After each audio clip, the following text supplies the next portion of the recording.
जे Thomson, Joseph John Thomson, इनका electron के discovery में एक बहुत ही इंपॉर्टेंट रोल रहा था। उन्होंने अपने सेटअप से, अपने एक्सपेरिमेंट से इलेक्ट्रॉन का चार्ज टू मास रेशियो पता किया था और उन्होंने ये दिखाया था चाहे सोर्स कुछ भी हो, हर एक इलेक्ट्रॉन के लिए charge to mass ratio same होता है। तो यहाँ से इलेक्ट्रॉन को सब एटॉमिक पार्टिकल बनने का एक दर्जा मिला।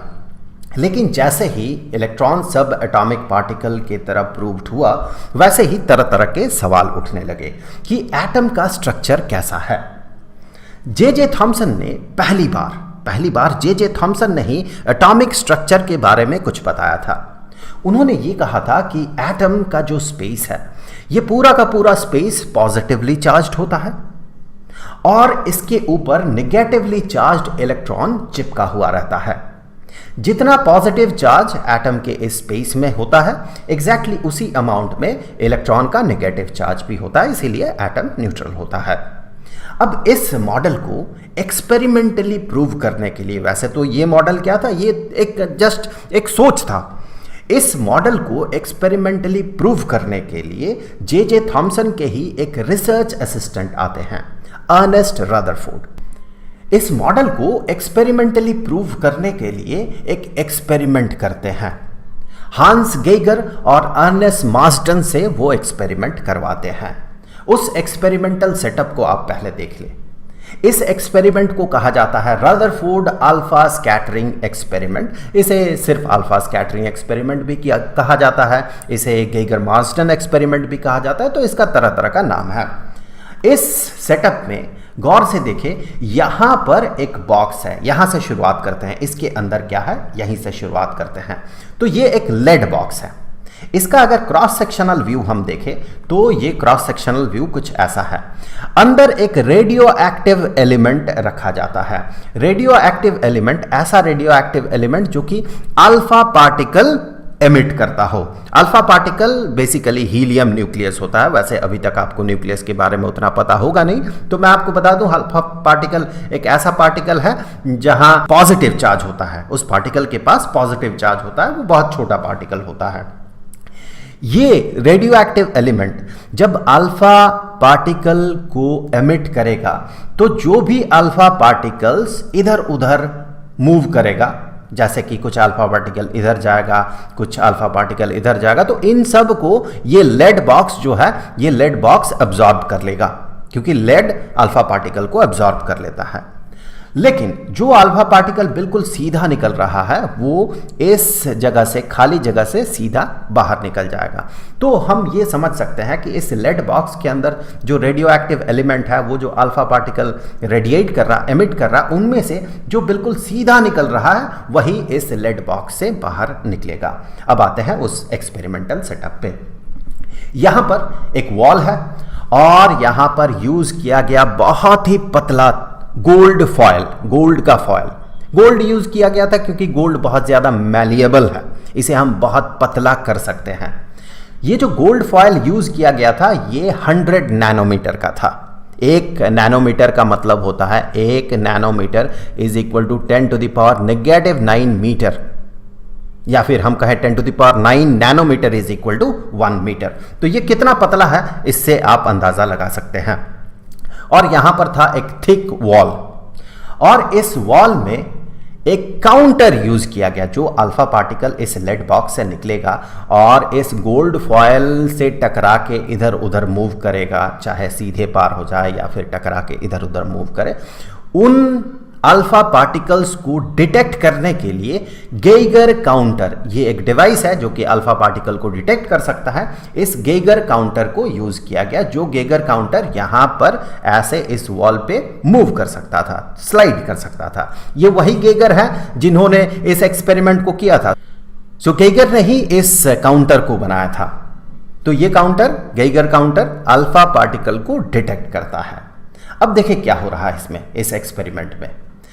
उन लोगों ने ये पाया इस एक्सपेरिमेंट में कि बहुत सारे अल्फा पार्टिकल्स जो है बिल्कुल सीधे गोल्ड फॉयल को पेनेट्रेट करते हुए निकल जा रहा है। उसमें बिल्कुल भी डेविएशन नहीं हो रहा है। डेविएशन हो भी रहा है तो बहुत बहुत कम।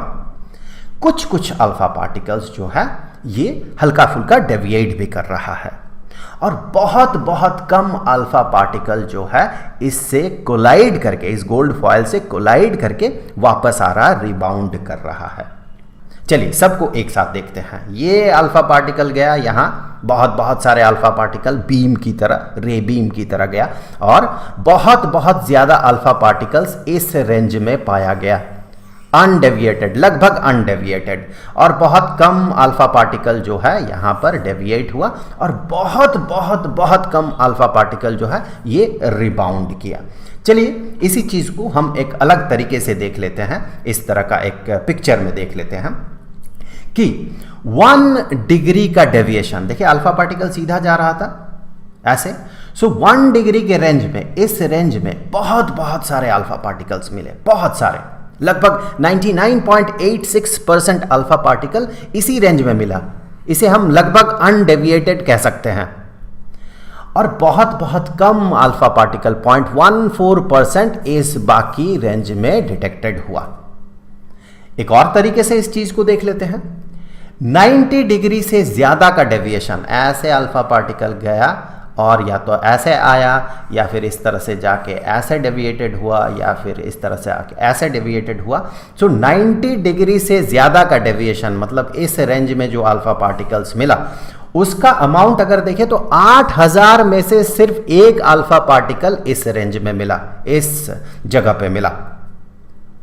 और लगभग लगभग जो रिबाउंड कर गया, मतलब नियरली 180 डिग्री का डेविएशन जितने अल्फा पार्टिकल्स में हुए, अगर उसके नंबर को देखें तो 20,000 में से सिर्फ एक अल्फा पार्टिकल ये रिबाउंड हुआ, ऐसे गया और ये लगभग रिबाउंड हुआ, नियरली 180 डिग्री का डेविएशन हुआ। तो अब इस चीज से कुछ चीजें तो बहुत ज्यादा क्लियर हो गया था कि अगर एटम का स्ट्रक्चर जैसा थॉमसन ने कहा था, अगर ऐसा है कि ये पॉजिटिवली चार्ज्ड स्पेस है और उसके ऊपर इलेक्ट्रॉन चिपका हुआ है, तो फिर गोल्ड फॉयल में चूंकि एटम्स एक के बाद एक लगातार होगा कुछ इस तरह से, और जब अल्फा पार्टिकल्स यहां आ रहे होंगे, चूंकि अल्फा पार्टिकल पॉजिटिवली चार्ज्ड है, तो इससे, इन एटम से जिसका कि स्पेस पॉजिटिवली चार्ज्ड है, इस एटम से जरूर डेविएटेड होगा या फिर रिबाउंड होगा, मुझे कहना चाहिए, क्योंकि ये जो अल्फा पार्टिकल्स है ये पॉजिटिवली चार्ज्ड है। एक बार फिर से देख ले, ये भी पॉजिटिवली चार्ज्ड है और अल्फा पार्टिकल्स भी पॉजिटिवली चार्ज्ड है, तो इस तरह से इसे रिबाउंड करना चाहिए था। सो ज्यादा से ज्यादा most of the alpha particles को रिबाउंड होना था, लेकिन ऐसा नहीं हुआ इस एक्सपेरिमेंट में, बल्कि ज्यादातर अल्फा पार्टिकल्स जो है बिल्कुल सीधे यहां से इस तरह से पार कर गया। तो यहां से रदरफोर्ड एक कंक्लूजन लेते हैं कि जो एटम का स्ट्रक्चर है वो इस तरह का नहीं है, बल्कि एटम का जो पॉजिटिव चार्ज है वो पॉजिटिव चार्ज इसके सेंटर में, बहुत ही कम जगह में सेंटर में रिसाइड करता है और बाकी का बाकी एटम जो है ये खाली है, पूरी तरह से खाली है और इलेक्ट्रॉन इसके चारों तरफ रिवॉल्व कर रहा है। तो अब अगर स्ट्रक्चर ऐसा हुआ तब जाके उस एक्सपेरिमेंट का रिजल्ट जो है उसका एक्सप्लेनेशन आया, सही एक्सप्लेनेशन आया कि एटम का स्ट्रक्चर ऐसा होना होगा, क्योंकि एटम का स्ट्रक्चर अगर ऐसा होगा तभी जाके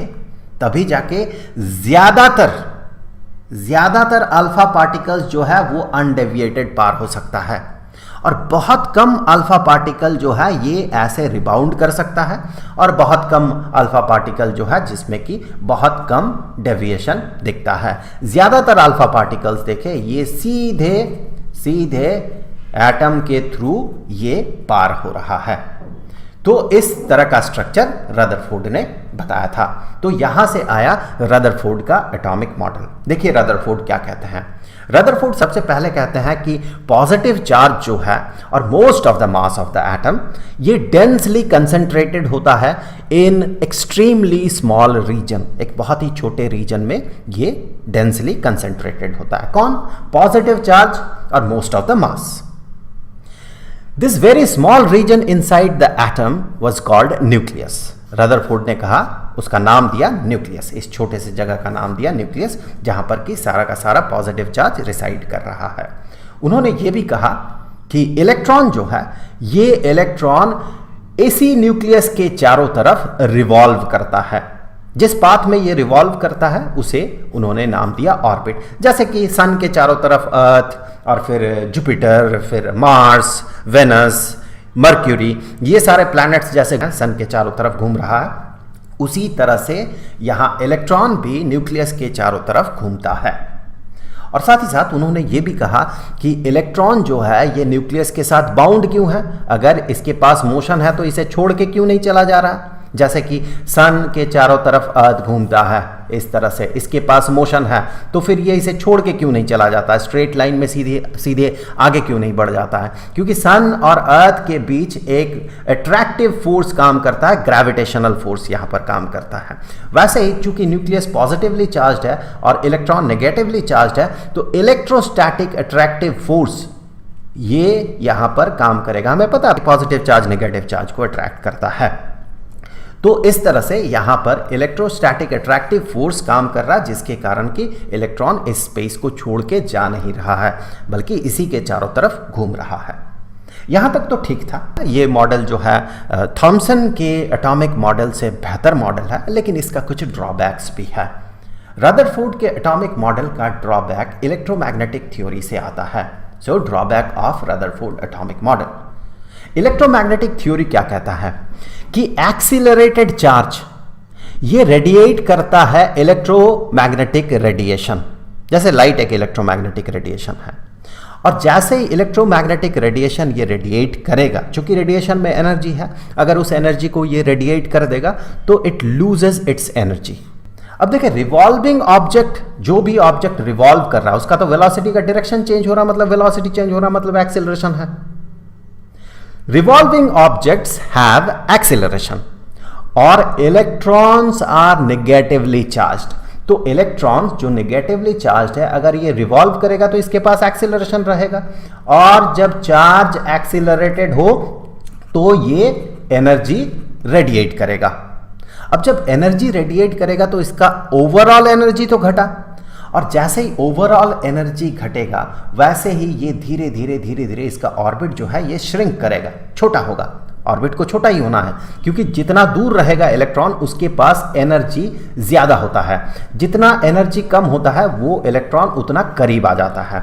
मतलब कि अगर इस इलेक्ट्रॉन का एनर्जी घटेगा तो धीरे धीरे धीरे धीरे ये स्पाइरल होके, इस तरह से स्पाइरल होके ये न्यूक्लियस में जाके समा जाएगा। सिंपल कैलकुलेशन से ये पता चलता है कि ऐसा होने में, अगर रदरफोर्ड का एटॉमिक मॉडल सही होता तो ऐसा होने में सिर्फ 10⁻⁸ सेकेंड लगेगा। कितना कम समय लगेगा। लेकिन एटम्स के क्रिएशन के इतने सालों बाद, बिलियंस ऑफ ईयर्स बाद भी हमें ऐसा नहीं दिखता है। आज भी इलेक्ट्रॉन्स जो है न्यूक्लियस में जाके समा नहीं गया है। मतलब जो है कि ये मॉडल, इसमें कहीं खामी है। साथ ही साथ एक और बात कि रदरफोर्ड का जो मॉडल है ये इलेक्ट्रॉनिक स्ट्रक्चर के बारे में कुछ नहीं बताता, कि जो इलेक्ट्रॉन्स है ये अपने आप को किस तरह से अरेंज करके रखा हुआ है इस एटम के अंदर, इसके बारे में रदरफोर्ड का एटॉमिक मॉडल कुछ नहीं कहता है। तो ये दो रदरफोर्ड एटॉमिक मॉडल का ड्रॉबैक्स भी है। वैसे देखा जाए तो रदरफोर्ड का एटॉमिक मॉडल थॉमसन के एटॉमिक मॉडल से बेहतर वर्जन है, लेकिन इसमें कुछ खामियां हैं। इन खामियों को दूर करते हैं थॉमसन के ही एक दूसरे रिसर्च असिस्टेंट नील्स बोर।